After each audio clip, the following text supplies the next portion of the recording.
হঠাৎ করেই মোবাইলে একটা মেসেজ আসলো, দিদি আমি দুপুরে কিছু খাইনি, শুধু হালকা একটু নাস্তা করছি, তাড়াতাড়ি করে রান্না কর আমাদের জন্য, আমরা এসে ভাত খাবো। সারাদিন এতবার ফোনে ট্রাই করার পরে ফোন বন্ধ ছিল। হঠাৎ করে যদি কেউ এরকমের একটা মেসেজ দেখে তাহলে কি পরিমাণে খারাপ লাগবে। এরপরে ওর মেসেজের রিপ্লাই দিচ্ছি কিন্তু ও কোনো মেসেজ সেন্ড করে না। এত টেনশনে পড়ে গেছি যে কি হইলো, কি কারণে খাওয়া দাওয়া করেনি নাকি কোনো সমস্যা হয়েছে, কিছুই তো বুঝতে পারতেছি না। কিছুক্ষণ পরে মেসেজের রিপ্লাই দিয়ে বলল যে আমরা গাড়িতে আছি, তোর বাসায় আসতেছি। তারপর একটু চিন্তামুক্ত হয়ে ভাইদের জন্য রান্না শুরু করে দিলাম। বারবার ভাইকে জিজ্ঞেস করতেছিলাম তুই কি খাবি, কি খেতে ইচ্ছে করে। শুধু বলে তোর যা ভালো লাগে তুই তাই করবি, তাই খাওয়াবি। এই প্রথমবার পরিবার ছাড়া আমার ভাই একা একা 2-3 মাস বাড়ির বাহিরে। ব্যাচেলারদের খাওয়া দাওয়া কিরকমের হয় তা তো সবাই কম বেশি জানি। মুরগি ছাড়া তো কিছুই খায় না। তারপরে ওদের জন্য আজকে আমি মুরগি রান্না করলাম। এখানে কি রান্না করব হঠাৎ করে বুঝতে পারতেছিলাম না।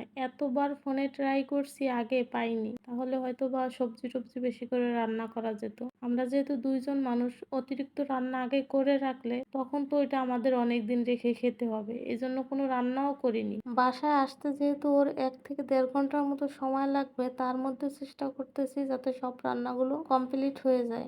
আমি যেহেতু একটা চুলায় রান্না করি, আমার তো এখানে লাইনের গ্যাস নাই, সিলিন্ডারে রান্না করি, তাই একটা চুলা, এজন্য আমাদের একটু ঝামেলা হয়ে যায় মেহমান আসলে। ইন্ডাকশন, গ্যাসের চুলা, রাইস কুকার মিলিয়ে 1 ঘন্টার মধ্যে সব রান্নাগুলো কমপ্লিট করে নিলাম।